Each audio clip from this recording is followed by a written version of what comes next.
یہ قرآن ایک بابرکت کتاب ہے جسے ہم نے آپ صلی اللہ علیہ وسلم پر نازل کیا تاکہ لوگ اس پہ غور اور فکر کریں اور تاکہ اہل فہم اس سے نصیحت حاصل کریں۔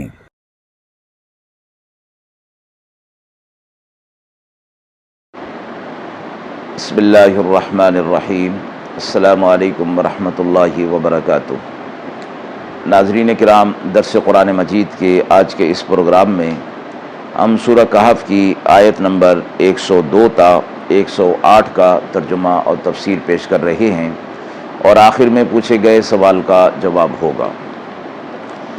اعوذ باللہ من الشیطان الرجیم، بسم اللہ الرحمن الرحیم۔ افحسب الذین کفروا ان يتخذوا عبادی من دونی اولیاء انا اعتدنا جہنم للکافرین نزلا قل هل ننبئکم بالاخسرین اعمالا الذين ضل سعيهم في الحياة الدنيا وهم يحسبون أنهم يحسنون صنعا أولئك الذين كفروا بآيات ربهم ولقائه فحبطت أعمالهم فلا نقيم لهم يوم القيامة وزنا ذلك جزاؤهم جهنم بما كفروا واتخذوا آياتي ورسلي هزوا إن الذين آمنوا وعملوا الصالحات كانت لهم جنات الفردوس نزلا خالدين فيها لا يبغون عنها حولا۔ آیات مبارکہ کا ترجمہ ملاحظہ فرمائیں۔ اب کیا سمجھتے ہیں کافر کہ ٹھہرائیں میرے بندوں کو میرے سوا حمایتی؟ ہم نے تیار کیا ہے دوزخ کو کافروں کی مہمانی کے لیے۔ آپ کہہ دیجئے کہ ہم بتائیں تمہیں کن کاموں کا کہ کیا ہوگا کہ بہت سے اعمال خسارے میں پڑ جائیں گے، اور وہ لوگ جن کی کوشش بھٹکتی رہی دنیا کی زندگی میں اور وہ سمجھتے رہے کہ ہم خوب اچھا کر رہے ہیں کام۔ ایسے ہی لوگ منکر ہیں اپنے رب کی نشانیوں کے اور اس کے ملنے سے بھی انکار کرتے ہیں، سو ان کے اعمال برباد ہو گئے، پھر قیامت کے دن ان کے لیے ان اعمال کا کوئی وزن نہ ہوگا۔ یہ بدلہ ہے ان کا دوزخ، اس میں منکر ٹھہرائے جائیں گے جو انکار کرتے تھے میری باتوں کا اور میرے رسولوں کا مذاق اڑایا کرتے تھے۔ بے شک جو لوگ ایمان لائے اور انہوں نے نیک اعمال کیے ان کے لیے جنت الفردوس کی مہمانی ہوگی اور اس میں وہ ہمیشہ رہیں گے اور وہاں سے کہیں اور جانا نہ چاہیں گے۔ مذکورہ آیات کے اندر یہ فرمایا گیا کہ یہ کافر لوگ جنہوں نے اللہ کو چھوڑ کر میری مخلوق کو اپنا معبود اور کارساز بنا لیا ہے، ان کو معبود بنا لینا اور اللہ کو چھوڑ دینا ان کو کوئی فائدہ نہیں دے سکے گا۔ اور یہ استفہام انکاری ہے، اس سے مراد یہ ہے کہ ایسا سمجھنا غلط اور جہالت کی بات ہے کہ اللہ کو چھوڑ کر دوسرے کی عبادت کی جائے گی تو اس کے اندر کوئی نفع ہوگا۔ پھر فرمایا کہ یہ وہ لوگ ہیں کہ ان کے لیے جہنم کو تیار کر دیا گیا ہے۔ پھر فرمایا آپ کہہ دیجئے کہ تمہیں بتایا جائے کہ ایسے لوگوں کے اعمال کا کیا ہوگا۔ ایسے لوگوں کے اعمال اکارت جائیں گے، یہ لوگ خسارے میں پڑ جائیں گے۔ مراد یہ ہے کہ جو کچھ اعمال وہ نیک اعمال سمجھ کر رہے تھے اور محنت اور کوشش کر رہے تھے، مگر اللہ کے نزدیک ان کے اعمال کی کوئی قدر و قیمت نہیں تھی۔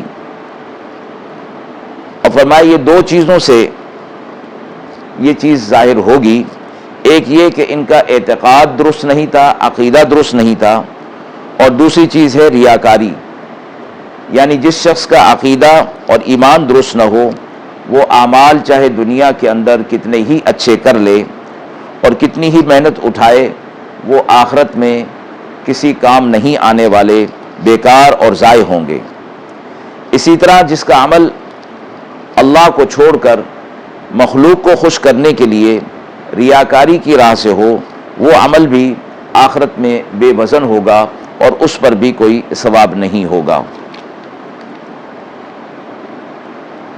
ایسے لوگوں کے بارے فرمایا گیا کہ قیامت کے دن یہ لوگ جب اللہ کے حضور میں آئیں گے تو یہ سمجھیں گے کہ شاید ان کے اعمال کا وزن ہوگا اور ان کے اعمال ان کے سامنے رکھے جائیں گے، حالانکہ یہ اللہ کی آیتوں کو دنیا کے اندر جھٹلایا کرتے تھے اور اللہ سے ملاقات کا بھی انکار کیا کرتے تھے، تو قیامت کے دن ان کے اعمال کا بالکل وزن نہیں ہوگا۔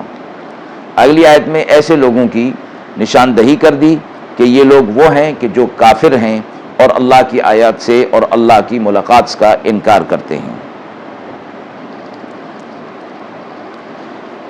پھر ایک استثناء، جیسے کہ قرآن مجید کا اسلوب ہے کہ ایسے لوگوں کا بھی ساتھ کر دیا کہ جو ان کے مقابلے میں ایمان والے اور عمل صالح والے ہوں گے۔ فرمایا ان کے لیے اللہ رب العزت کی طرف سے جنت الفردوس کو تیار کر دیا گیا ہے اور مہمانی ہوگی کہ اس میں ان کو داخل کیا جائے گا، جہاں وہ ہمیشہ ہمیشہ کے لیے رہیں گے اور کہیں اور جانے کی وہ تمنا نہیں کریں گے۔ فرمایا گیا کہ آپ صلی اللہ علیہ وسلم نے کہ جنت الفردوس کے معنی سرسبز باغ کے ہیں، اور صحیح بخاری و مسلم کی حدیث میں ہے کہ آپ صلی اللہ علیہ وسلم نے فرمایا جب تم اللہ سے جنت مانگو تو جنت الفردوس مانگا کرو، کیونکہ وہ جنت کا سب سے اعلیٰ اور افضل درجہ ہے اور اس سے اوپر عرش رحمان ہے اور اسی سے جنت کی سب نہریں نکلتی ہیں۔ پھر آخر آیت میں یہ فرمایا گیا کہ اہل جنت جنت میں چلے جائیں گے تو وہاں سے کہیں اور نکلنا نہیں چاہیں گے، جانا نہیں چاہیں گے۔ مراد یہ ہے کہ جنت مقام ہی ایسا ہے اور اس کی نعمتیں لازوال ہیں اور دائمی ہیں۔ جب اللہ تعالیٰ کی طرف سے یہ حکم ہو جائے گا اور جو شخص وہاں داخل ہو جائے گا وہاں سے کبھی نکالا بھی نہیں جائے گا۔ البتہ یہ خدشہ دل کے اندر آ سکتا ہے کہ انسان کی فطری عادت ہے کہ ایک جگہ پر رہتے رہتے وہ اکتا جاتا ہے اور دوسرے مقام پر جانے کی خواہش اس کے دل کے اندر ہوتی ہے۔ اگر جنت سے باہر کہیں جانے کی اجازت نہ ہوئی تو یہ ایک قسم کی قید محسوس ہوگی۔ اس کا جواب اس آیت مبارکہ کے اندر یہ دیا گیا کہ جنت کو دوسرے مقامات پر قیاس نہیں کرنا چاہیے، اور یہ جو انسان ایک جگہ پر رہتے رہتے اکتا جاتا ہے یہ بھی معاملہ دنیا کا ہے، آخرت کا نہیں۔ آیت میں فرما دیا گیا کہ وہاں سے کہیں اور جانا نہیں چاہیں گے، یعنی جنت کی نعمتیں ایسی لازوال ہوں گی اور ایسی دائمی ہوں گی کہ انسان کا دل ان سے اکتائے گا ہی نہیں، بھرے گا ہی نہیں۔ جب اکتائے گا نہیں، بھرے گا نہیں اور وہ نعمتیں دائمی طور پر ہوں گی تو وہ وہاں سے پھر جانا بھی نہیں چاہے گا۔ جو شخص جنت میں چلا گیا، جنت کی نعمتوں اور وہاں کی دلکش فضاؤں کے سامنے اس کو باقی جگہ کی چیزیں لغو اور بیکار معلوم ہوں گی اور یہاں سے کہیں باہر جانے کا کبھی کسی کے دل میں خیال بھی نہیں آئے گا۔ آیت کے حوالے سے سوال پوچھا گیا ہے کہ قیامت کے دن کن لوگوں کے اعمال بے وزن ہوں گے؟ صحیح بخاری و مسلم میں حضرت ابو ہریرہ رضی اللہ تعالی عنہ سے روایت ہے کہ رسول اللہ صلی اللہ علیہ وسلم نے فرمایا کہ قیامت کے روز ایک آدمی قد آور اور فربا آئے گا جو اللہ کے نزدیک ایک مچھر کے پر کے برابر بھی وزن نہ رکھے گا۔ پھر فرمایا اس کی تصدیق کرنا چاہو تو قرآن کی یہ آیت پڑھو، فلا نقیم لہم یوم القیامت وزنا، قیامت کے دن ان کے اعمال کا کچھ وزن نہیں ہوگا۔ حضرت ابو سعید خدری رضی اللہ تعالی عنہ فرماتے ہیں قیامت کے روز ایسے اعمال لائے جائیں گے جو جسامت کے اعتبار سے تہامہ کے پہاڑوں کے برابر ہوں گے، مگر میزان عدل میں ان کا کوئی وزن نہ ہوگا۔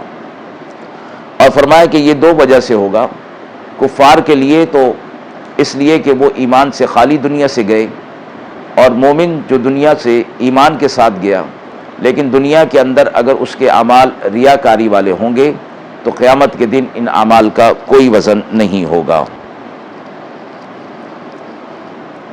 وآخر دعوانا ان الحمد للہ رب العالمین۔